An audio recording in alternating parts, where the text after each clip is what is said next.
अचानक संसद के अंदर कैसे प्रधानमंत्री की कुर्सी पर चढ़ गई महिला सांसद। महिला सांसदों की ऐसी टोली देखकर बीजेपी वाले क्यों कांप गए। प्रधानमंत्री का भाषण क्या नहीं हो पाएगा, प्रधानमंत्री का क्या भाषण कैंसिल हो जाएगा। ये अभूतपूर्व संकट वाले हालात है दोस्तों, जो इस वक्त देश की संसद में देखे जा रहे हैं। क्या आप सोच सकते हैं, प्रधानमंत्री जो पिछली लोकसभा तक अपना सीना ठोक कर विपक्ष के हंगामे के बीच भाषण देकर बोलते थे एक अकेला कितनों पर भारी, आज वही प्रधानमंत्री न केवल 1 मिनट के अंदर वापस चले जाते हैं संसद से, संसद के अंदर नहीं आते। इनफैक्ट अब जानकारी ये निकल कर आई है दोस्तों कि हो सकता है कि प्रधानमंत्री लोकसभा में भाषण दे ही ना। जानकारी तो यह कि वो राज्यसभा में दे सकते हैं, लेकिन ये हो सकता है कि राज्यसभा में भी अगर हंगामा हो तो वहां भी ना जाए। मतलब ये भी हो सकता है कि राष्ट्रपति के अभिभाषण के धन्यवाद प्रस्ताव पर प्रधानमंत्री का लिखित भाषण प्रेजेंट कर दिया जाए संसद में और आगे बढ़ जाए संसद। तो फिर ऐसा क्यों हुआ? आखिर 1 मिनट की वो कहानी आपके सामने क्यों बतानी जरूरी है कि कैसे विपक्ष की महिला सांसद प्रधानमंत्री की कुर्सी पर चढ़ गई। हालत ये हो गई कि बीजेपी के बड़े बड़े नेता मतलब विपक्ष के सांसदों को मुश्किल से भी नहीं समझा पाए। दोस्तों कल मैं आपको ये खबर दिखा चुकी हूँ विस्तार से, अगर आप चाहें तो इसमें देख सकते हैं, लेकिन इसकी टोटल अपडेट अंदर की खबर अब निकल कर आई है। हुआ क्या दोस्तों, कल 5 बजे प्रधानमंत्री का भाषण था, सबको पता था, हमको भी पता था, हम वेट कर रहे थे।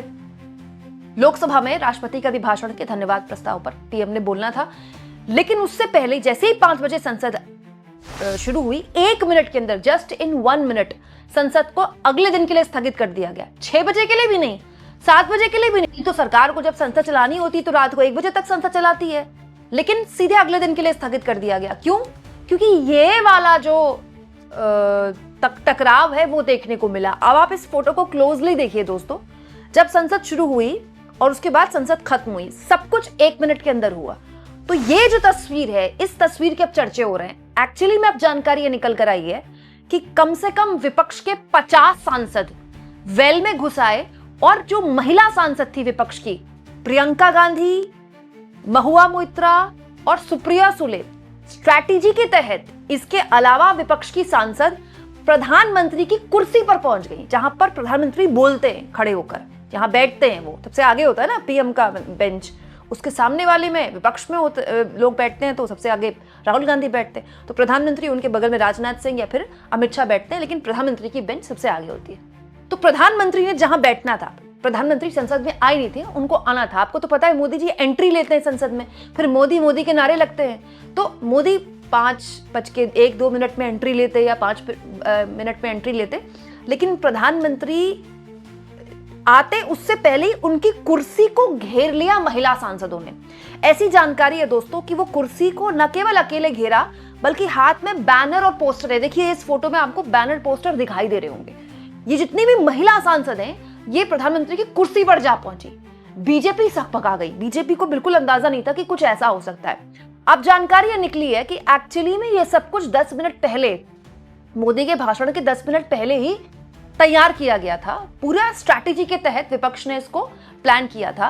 बकायदा 5 बजे संसद शुरू होने से पहले प्रियंका गांधी संसद के अंदर आ गई, महुआ मोइत्रा वहां पर थी, अभिषेक बनर्जी वहां पर थे, डिंपल यादव भी वहां पर थी। जी हाँ, अखिलेश यादव की पत्नी डिंपल यादव भी वहां पर मौजूद थी। मतलब टीएमसी के तमाम बड़े नेता, समाजवादी पार्टी का शीर्ष नेतृत्व और कांग्रेस पार्टी का शीर्ष नेतृत्व वहां पर था, ये सुनिश्चित करने के लिए कि ये सीन क्रिएट हो। स्ट्रैटेजी के तहत ये सब कुछ किया गया था। जैसे ही 5 बजे दीपेंद्र हुड्डा सहित तमाम विपक्ष के नेता, जो सांसद, पुरुष सांसद है विपक्ष के, उन्होंने पूरे वेल को घेर लिया। जो स्पीकर की कुर्सी होती है ना, उस पूरे को पूरी तरह से घेर लिया और महिला सांसद पहुंच गई प्रधानमंत्री की कुर्सी के पास, बैनर पोस्टर लेकर चिल्लाने लगे। कुछ के हाथ में किताब भी थी, यही वाली किताब जो इन दिनों बीजेपी को हॉन्ट कर रही है, यही किताब जिसके पन्ने पढ़ने के लिए राहुल गांधी को रोका गया। अंत में यह भी कहा गया राजनाथ सिंह और अमित शाह द्वारा, किताब तो छपी नहीं है। फिर राहुल गांधी किताब लेकर आ गए संसद में, और राहुल गांधी ने कल दिन में ही कह दिया था कि प्रधानमंत्री संसद में अब नहीं बोलेंगे, और एग्जैक्टली वही हुआ, प्रधानमंत्री संसद में नहीं बोले। अब दोस्तों पूरी गोदी मीडिया द्वारा देर शाम से यह चलाया जा रहा है कि देखिए प्रधानमंत्री को बोलने से रोका गया, महिला सांसद आ गई। अरे तो महिला सांसद आ गई तो प्रधानमंत्री के साथ कोई गलत हरकत थोड़ी करता, वो प्रोटेस्ट ही कर रही थी ना। एक्चुअली में दोस्तों यहाँ पर विपक्ष के नेताओं के बीच में एक स्ट्रैटेजी बनी है कि राहुल गांधी को तो आपको बोलने देना पड़ेगा। अगर राहुल गांधी को बोलने का मौका नहीं मिलेगा तो नरेंद्र मोदी भी नहीं बोलेंगे। तो ऐसा अभूतपूर्व संकट संसद में खड़ा हो गया कि प्रधानमंत्री भी संसद में नहीं बोल पा रहे। अब लोकसभा में प्रधानमंत्री आज नहीं बोलेंगे, अगर उनको वक्त मिला तो वो राज्यसभा में बोल सकते हैं, लेकिन अगर राज्यसभा में भी यही हालत हुई तो फिर उनके लिए वहां बोलना भी बड़ा मुश्किल हो जाएगा। तो राज्यसभा में भी वो बोल पाते हैं कि नहीं बोल पाते हैं, क्या वो 1.5 घंटे का लंबा भाषण बोल पाते हैं, अभी इस बारे में कोई जानकारी नहीं है। बस इतना ही पता है कि लोकसभा में तो वो नहीं बोल पाएंगे। क्यों? क्योंकि विपक्ष के जितनी पार्टियां हैं उनके बीच में एक स्ट्रैटेजी के तहत ये बात हुई है कि आज राहुल गांधी को रोका जा रहा है, कल को अखिलेश यादव को रोका जाएगा, उसके बाद अभिषेक बनर्जी को रोका जाएगा। मतलब ये विपक्ष के सांसदों को बेतुके नियम देकर कैसे रोक सकते हैं? दोस्तों अब तो जानकारी ये है कि जब विपक्ष के सांसद वेल में घुस आए 5 बजे और जो महिला सांसद थे वो प्रधानमंत्री की कुर्सी के बिल्कुल ऊपर चढ़ गई, बैनर पोस्टर लेकर पहुंच गई, उस वक्त किरण रिजिजू, संसदीय कार्य मंत्री, अनुराग ठाकुर जो बड़े एग्रेसिव रहते हैं जब संसद रिकॉर्ड होती है या ऑन चल रही होती है, इसके अलावा अश्विनी वैष्णव ये आए विपक्ष के सांसदों को समझाने के लिए, इनको कूल डाउन करने के लिए। इनफैक्ट संसद तो 1 मिनट में स्थगित हो गई, लेकिन वो जो टकराव था ना, नारेबाजी, वो चल रहा था लगातार, क्योंकि संसद स्थगित हो जाती है तो लोकसभा की जो कार्रवाई है वो दिखानी बंद कर दी जाती है, हमको पता ही नहीं चलता है, जो अंदर बैठे रिपोर्टर है उन्हीं के जरिए पता चल सकता है। तो संसद स्थगित का ऐलान कर दिया गया था, उसके बावजूद भी वो हंगामा चलता रहा काफी देर तक। तो बड़ी मुश्किल से फिर बीजेपी के नेताओं ने, आला नेताओं ने विपक्ष के नेताओं को शांत किया, और ऐसा नहीं कि संसद स्थगित होते ही मामला खत्म हो गया। दोस्तों ये बताता है कि एक तो कोई फ्लोर मैनेजमेंट नहीं है, मतलब बीजेपी के अंदर कोई एक नेता नहीं है जो पुल का काम करता या फिर किसी भी तरह का सूत्रधार बनता। ये शब्द होते हैं ना, सूत्रधार शब्द, ठीक है, वो किसी भी तरह का क्राइसिस मैनेजमेंट करता, कोई फ्लोर मैनेजमेंट नहीं। बीजेपी या सरकार की तरफ से एक्चुअली में सरकार ऐसा लग रहा था चाह ही नहीं रही थी कि संसद चले, क्योंकि अब देखिए कल से विपक्ष के नेताओं को, महिला सांसदों को कटघरे में खड़ा किया जा रहा है कि प्रधानमंत्री की कुर्सी तक पहुंच गई। तो प्रधानमंत्री की कुर्सी तक पहुंच गई तो प्रधानमंत्री के साथ कुछ कर थोड़ी देती सांसद, ऐसा थोड़ी है कि कोई ऐसे टकराव की स्थिति बन जाती। और अगर ऐसा था भी तो संसद को 15 मिनट के लिए स्थगित किया जा सकता था, 10 मिनट के लिए तो भी होती है संसद स्थगित, आधे घंटे के लिए भी स्थगित होती है। विपक्ष के नेताओं से बात की जा सकती थी ना, सीधे आप 6 बजे के लिए स्थगित कर देते, आप 7 बजे के लिए स्थगित कर देते, 8 बजे के लिए कर देते, रात के 1:30 बजे तक आपने अपने जो भी आपको कानून पास करवाने होते हैं, बिल पास करवाने होते हैं, आपने संसद चलाई है ना।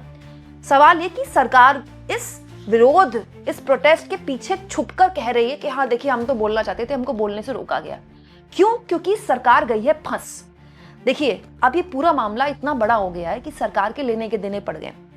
राहुल गांधी ने जब सबसे पहले दिन बोलने की कोशिश की तो राजनाथ सिंह ने उनको बोलने नहीं दिया। बार बार खड़े हो रहे थे राजनाथ सिंह ये कहकर कि जो किताब छपी ही नहीं उस किताब को आप कैसे कोट कर सकते हैं। फिर राहुल गांधी ने अगले दिन कहा कि मैं ऑथेंटिकेट करता हूं, मैगजीन में छपा है, तब भी उनको नहीं बोलने दिया गया।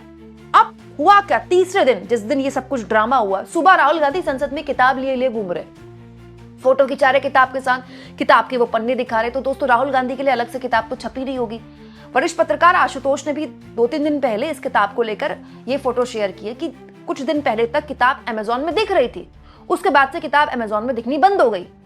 तो किताब एक्चुअली 2 साल पहले छपी थी, तभी तो राहुल गांधी के पास आई है, या रातों रात राहुल गांधी के हाथ में आ गई। उसके बाद 1-1.5 साल पहले किताब पर रोक लगा दी गई, लेकिन किताब छपी है, लोगों ने पढ़ी है, ऑन रिकॉर्ड है किताब। लेकिन राजनाथ सिंह ने क्या बोला? जो किताब छपी नहीं उसको आप कोट नहीं कर सकते, तो किताब तो छपी है।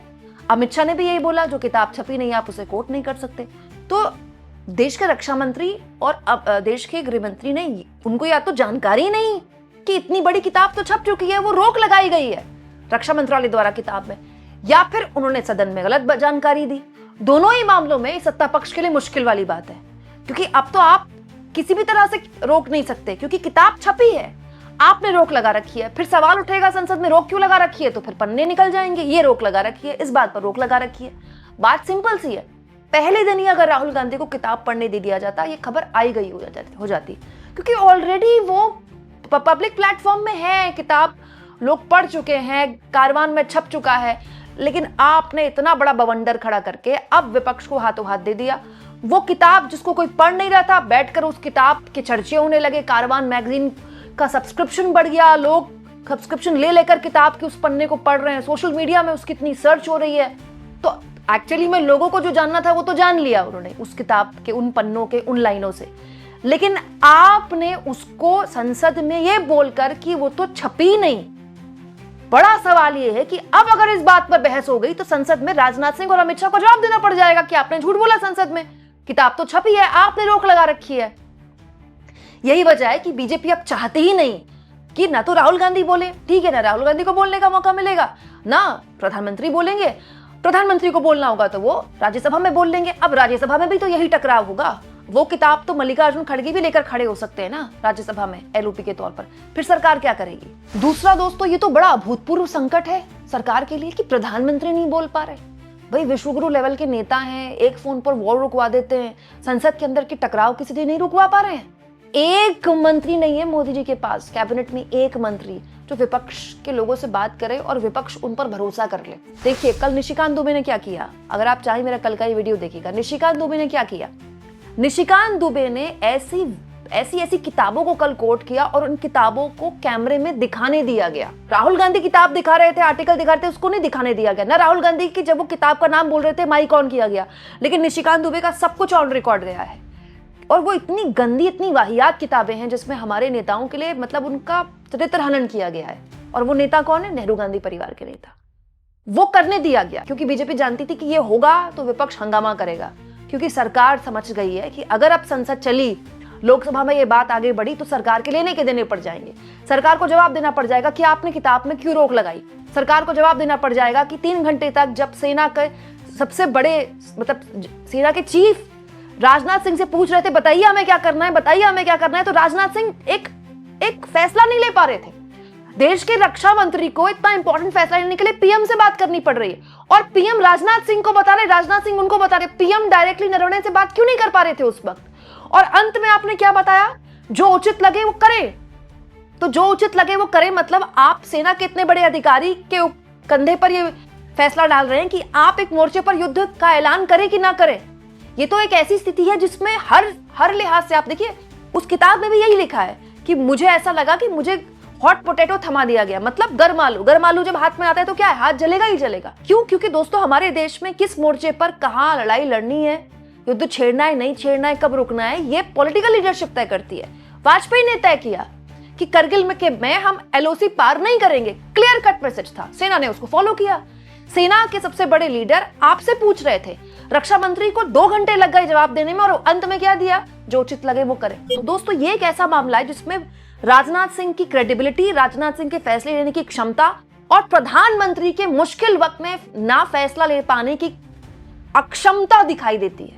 ये छवि बनती है कि प्रधानमंत्री जो सेना की वर्दी पहनते हैं, जो फाइटर प्लेन चलाते हैं, एक्चुअली में जब सेना उनसे ऑर्डर लेती है तो वो सेना पे डाल देते हैं। आपको जो लगे आप ठीक करें।